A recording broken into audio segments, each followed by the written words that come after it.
Space Vision, presented by Science at NASA.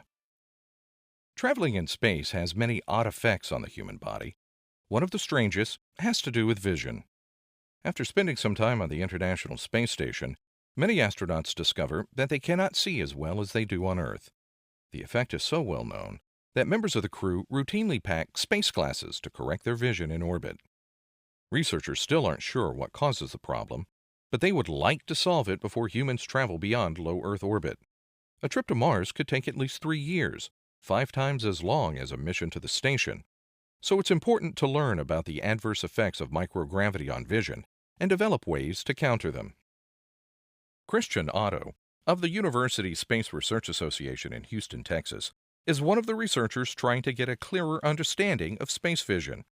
He is the principal investigator of the Ocular health study now underway on the space station.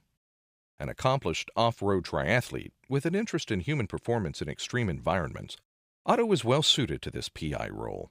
He once toted an ultrasound machine up Mount Everest to study the effects of oxygen deprivation on intracranial pressure. Now with the Ocular health study, he's remotely conducting similar tests on astronauts.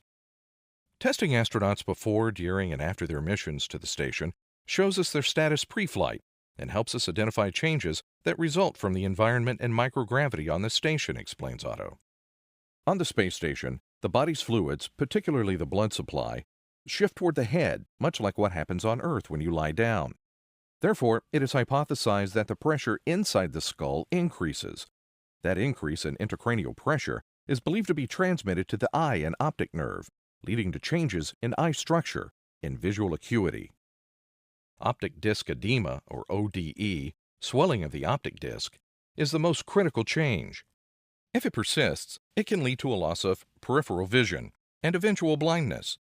Astronauts have experienced only mild ODE to date, but no one knows how severe it could become on a Mars expedition. Data from this study will help researchers develop countermeasures for and reduce susceptibility to issues like ODE, says Otto. It will help us develop targeted treatments to prevent problems. Adding preliminary data from the Ocular health study to data from previous vision impairment and intracranial pressure, or VIIP studies, Otto and his team have made some interesting discoveries. Around 70% of 33 International Space Station crew person subjects have experienced mild VIIP, and we're finding that men are affected about twice as severely as women. ODE is measured on a scale of 0 to 5, with 1 being the least affected and 5 being the most.